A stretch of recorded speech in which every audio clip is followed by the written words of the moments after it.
Green ചാനലിലേക്ക് സ്വാഗതം. നിങ്ങളുടെ മുമ്പിൽ കഴിഞ്ഞ ദിവസം അവതരിപ്പിച്ച അതേ വിഷയവുമായിട്ടാണ് ഞാൻ വീണ്ടും വന്നിരിക്കുന്നത്.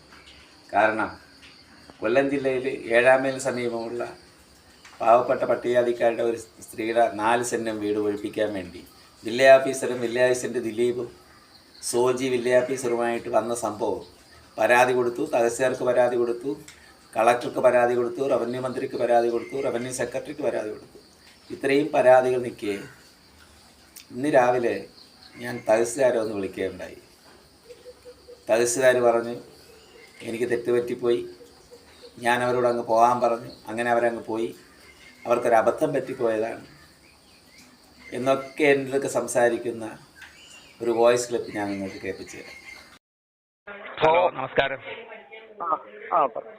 തഹസിൽദാരാണോ? ഹലോ, ഞാൻ ഇദ്ദേഹത്തെ മെനഞ്ഞാന്ന് രാത്രി ഇന്നലെയൊക്കെ വിളിച്ചായിരുന്നു. ഇപ്പൊ ഇന്നലെ കളക്ടറെ വിളിച്ചപ്പോ കളക്ടർ മീറ്റിംഗ് ഉണ്ടായിരുന്നെന്ന് പറഞ്ഞു. ഇന്നലെ ഇല്ലായിരുന്നു ഓഫീസില്? ഉണ്ടായിരുന്നു. വിളിച്ചിട്ട് ഫോണിൽ കിട്ടിയില്ല. ഞാന് എന്റെ പേര് ഗിരീഷദാസ് എന്ന് പറയും. ഞാനൊരു പബ്ലിക്. ഞാൻ ഇദ്ദേഹത്തെ വിളിക്കാൻ കാരണം എമർജൻസി ആയിട്ട് 7 മൈലൊരു മഹേന്ദ്രയുടെ വീടൊഴിപ്പിക്കൽ നടന്ന സംഭവം അറിയാമോ? ഇദ്ദേഹത്തെ അറിഞ്ഞായിരുന്നു? അത് ഈ കുന്നത്തൂർ വില്ലേജ് ഓഫീസറും ദിലീപ് വില്ലേജ് അസിസ്റ്റന്റിനും അതിനകത്ത് എന്തെങ്കിലും കാര്യമുണ്ടോ? വില്ലേജ് ഓഫീസറും വില്ലേജ് അസിസ്റ്റന്റിനും അതിനകത്ത് എന്തെങ്കിലും കാര്യമുണ്ടോ?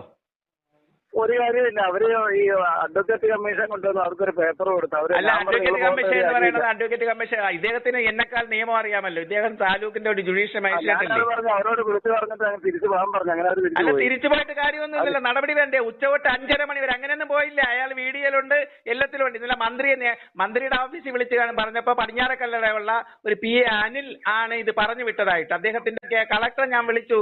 കളക്ടർക്ക് നേരിട്ട് ബന്ധപ്പെടാൻ സമയം തന്നൊക്കെ. അപ്പൊ ഞാൻ ചോദിക്കട്ടെ, ഉച്ചതൊട്ട് 5 മണി വരെ 5:30 മണി വരെ വില്ലേജ് ഓഫീസറും വില്ലേജ് അസിസ്റ്റന്റും വന്നിരുന്ന തഹസിൽദാർ വിളിച്ചു പറഞ്ഞ് തിരിച്ചുവിടുകയാണോ ജോലി? പാവപ്പെട്ട പട്ടികജാതിക്കാരെ വീട് ഒഴിപ്പിക്കാൻ വേണ്ടി.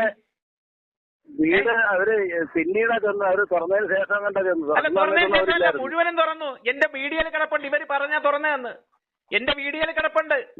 തഹസിൽദാർ അങ്ങനെ ഉരുണ്ട് കളിക്കല്ലേ? തഹസിൽദാർക്ക് റോളില്ലേ? കോടതി അറ്റാച്ച് ചെയ്താൽ വില്ലേജ് ഓഫീസർക്ക് റോളില്ല. വില്ലേജ് ഓഫീസർക്ക് റോളില്ല. ഇദ്ദേഹത്തിന് അറിയാമല്ലോ. വില്ലേജ് ഓഫീസർക്ക് റോളില്ല. ഒഫീഷ്യലായി ദുർവിനിയോഗം ചെയ്യുന്നതിന് ഇദ്ദേഹം നടപടിയെടുക്കാത്തത്. ഇത്രയും വച്ച് താമസിപ്പിക്കും. ഈ സോഷ്യൽ മീഡിയയിലും എല്ലായിടവും വന്ന് ഒരു പട്ടിക 4 സെന്റും വീടുള്ള പൊരിമഴയത്ത് പാറക്കൂട്ടത്തിൽ ആത്മഹത്യ ചെയ്യാൻ പോയി ആ സ്ത്രീ എന്റെ വീട്ടിൽ ഇപ്പൊ ഇരിക്കുക. ഞങ്ങളിത് പത്രക്കാരെ വിളിച്ച് കാണിക്കും അല്പസമയം കഴിയുമ്പോൾ. അത് തഹസിൽദാരെ ബാധിക്കും. തഹസിൽദാരെ കിട്ടാൻ വേണ്ടിയിട്ട് മാത്രമാണ് ഇത്രയും സമയം വെയിറ്റ് ചെയ്തത്. അത് ബിജുവിനെ അറിയാം. ഡെപ്യൂട്ടി തഹസിൽ ബിജുവിടെ ഉണ്ടോ ഇപ്പോഴും? എന്തോ? അല്ല, ഇല്ല. ഇദ്ദേഹത്തിന് നടപടി എടുക്കാമല്ലോ. ഒരു ഉച്ച 2 മണി തൊട്ട് 5:30 മണി വരെ എന്റെ വീഡിയോയിൽ ക്ലിപ്പായിട്ട് അവിടെ നിൽപ്പുണ്ട്. അവരാണ് തുറന്നു കൊടുത്തു എന്ന് കമ്മീഷൻ പറയാ. ഇപ്പൊ ഒരു കോടതി JMCയുടെ കോടതി ഒരു ഓർഡർ കൊടുത്താൽ കമ്മീഷർക്ക് ഒന്ന് വീട് തുറക്കാം പോലീസുമായിട്ട്. ആ പ്രൈവറ്റ് അത് അവരുടെ പവർ അവരങ്ങ് ചെയ്തോളും, കാര്യങ്ങൾ നടത്തിക്കൊള്ളും. ഞാൻ 9 കമ്മീഷൻ ഒരു വീട്ടിൽ 9 പ്രാവശ്യം പോയിട്ട് തിരിച്ചു വന്നിട്ടുള്ളവനാണ് ഞാൻ. എന്റെ അടുത്ത് കുറെ നസ്രാണി പിള്ളേരെയും വിളിച്ചോണ്ട് അവിടെ വന്ന് ആ വീട് ഒളിപ്പിക്കാൻ വേണ്ടി വന്ന് ഒരു ശാസ്താംകോട്ട പോലീസുകാരൻ വന്ന് ഞങ്ങളെല്ലാം അവിടെ വന്ന്. അപ്പൊ ഈ വില്ലേജ് ഓഫീസർ വന്ന് വീട് തുറന്നു കൊടുക്കേ. വീട് തുറന്നു കൊടുത്തു. അപ്പൊ അത് ഇത്ര ഞാൻ ചോദിക്കട്ടെ, റവന്യൂ മന്ത്രി ഓടി നടന്ന് എല്ലായിടവും 4 സെന്റുള്ളവർ ഒഴിപ്പിക്കാൻ വേണ്ടില്ല എന്ന് അസംബ്ലിയിൽ ബില്ലും പാസ്സാക്കി. ഇവിടെ ഗവർണറെ ബില്ല് ഒപ്പിട്ട് വരുമ്പോൾ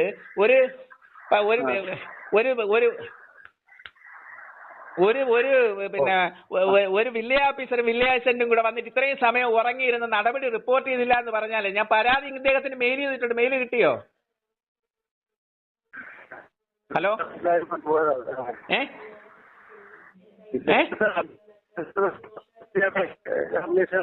എന്താ?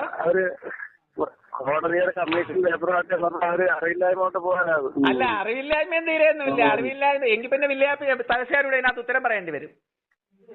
ഞാൻ പരാതി തന്നിട്ടുണ്ട്. നടപടി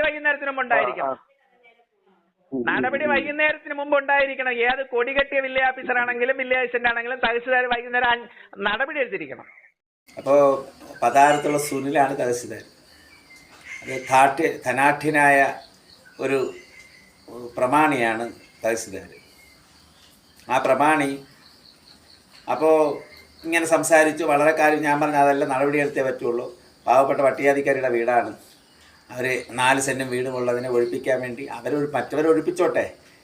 സർക്കാർ നമ്മൾ കൊടുക്കുന്ന നികുതിപ്പണം കൊണ്ട് ശമ്പളം പറ്റുന്ന വില്ലേജ് ഓഫീസറും വില്ലേജ് അസിസ്റ്റൻറ്റും ഉച്ചയ്ക്ക് 2 മണി തൊട്ട് 5:30 മണി വരെ സമയം മുഴുവൻ ഈ പൊതുജനങ്ങളുടെ ആവശ്യങ്ങളെല്ലാം മുടക്കിക്കൊണ്ട് മഹേന്ദ്രയുടെ ഫൈനാൻസുകാരൻ്റെ റിക്വസ്റ്റ് വാങ്ങിച്ചുകൊണ്ട് വീടൊഴിപ്പിക്കാൻ വന്ന് നിൽക്കുക.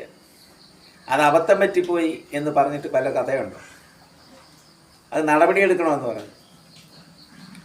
ശരിയെന്ന് പറഞ്ഞു വെച്ചു.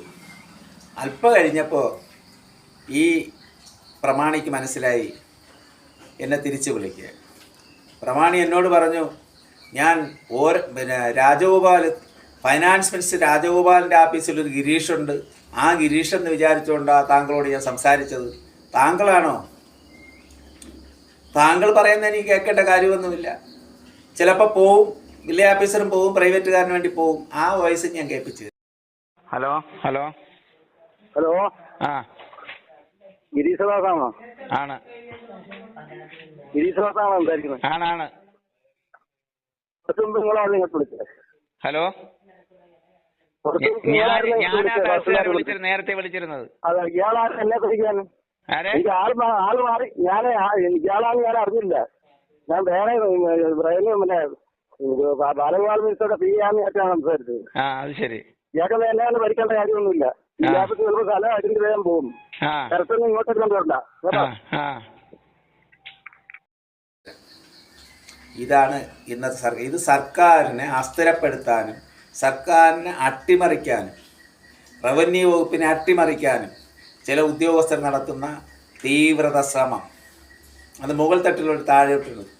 ഈ ആഭ്യന്തര വകുപ്പിനകത്ത് പ്രവർത്തിക്കുമ്പോൾ ഈ തഹസിൽദാരും ഈ വില്ലേജ് ഓഫീസറും ഈ വില്ലേജ് അസിസ്റ്റൻറ്റും ഈ തഹസിൽദാരുടെ അറിഞ്ഞിട്ടാണ് ഇപ്പോൾ വന്നേക്കുന്നത്.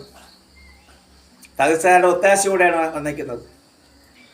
ഈ 3 പേരും കൂടി പിന്നെ നമ്മുടെ നികുതിപ്പണം കൊണ്ട് കുടുംബം, ഭാര്യയും മക്കളും സുഭിക്ഷമായിട്ട് ജീവിക്കുമ്പോൾ പൊതുജനങ്ങളുടെ ആവശ്യത്തിന് വില്ലേജിലോ വില്ലേജ് ഓഫീസുകളിലോ താലൂക്ക് ഓഫീസിലോ കാണാതെ സുഖലോലുപന്മാരായി പോയി ജീവിച്ചിട്ട് പാവപ്പെട്ട പട്ടികജാതിക്കാരൻ്റെ വീട് ഒഴിപ്പിച്ച് പ്രൈവറ്റുകാരനെ വീടൊഴിപ്പിച്ച് അവരെ തെരുവിലാക്കാണോ ജോലി? ആത്മഹത്യ ചെയ്യാൻ പോയ സ്ത്രീ രാത്രി പാറക്കൂട്ടത്തിൽ ആത്മഹത്യ ചെയ്യാൻ പോയ സ്ത്രീ രാത്രി 2 മണിക്ക് തിരിച്ച് വീട്ടിൽ വിളിച്ചുണ്ടാക്കി. ഇന്നും അവർക്ക് വീട്ടിൽ സ്വസ്ഥമായിട്ട് കിടക്കാൻ പറ്റുന്നില്ല. തീർത്ഥഗതിയിൽ നടത്തി എത്ര മണിക്കൂർ കാത്തു. ഈ തഹസിൽദാർ പറയുന്നത് ഞാൻ പറഞ്ഞു, അവർ പോയില്ല. പൊതുജനങ്ങളുടെ എതിർപ്പ് വന്നപ്പോഴേക്കും, ശക്തമായ എതിർപ്പ് വന്നപ്പോൾ അവിടെ നിന്ന് മാറി. അവരാ കഥവ് തുറന്നത്. വന്നവരൊക്കെ പറയുന്നു ഞാനാ കഥവ് തുറന്നത്. ആ വീഡിയോ ഒന്നുകൂടെ നിങ്ങൾ കാണണം.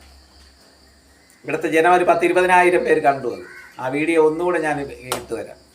ആ വീഡിയോയും തഹസിൽദാർ പറഞ്ഞ മറുപടിയും ഇട്ട് തരാം. എന്ന് പറഞ്ഞാൽ തഹസിൽദാർ സംസാരിച്ചപ്പോഴേക്കും നമ്മളെ കാലുപിടി സംസാരിക്കുന്നു. അതാര്? അത് ധനകാര്യ മന്ത്രിയുടെ ഓഫീസിൽ നിന്ന് വിളിച്ചെന്ന് വിചാരിച്ചു. അത് കഴിഞ്ഞപ്പോഴേക്കും വിളിച്ച ആൾ തെറ്റി. അവൻ മറ്റവനല്ലേ, അവനോട് ഞാൻ സംസാരിക്കേണ്ട കാര്യമെന്തോ ഈ അർത്ഥത്തിലാണ് സംസാരിച്ചത്. എന്തായാലും ഞങ്ങൾ കാത്തിരിക്കുകയാണ്.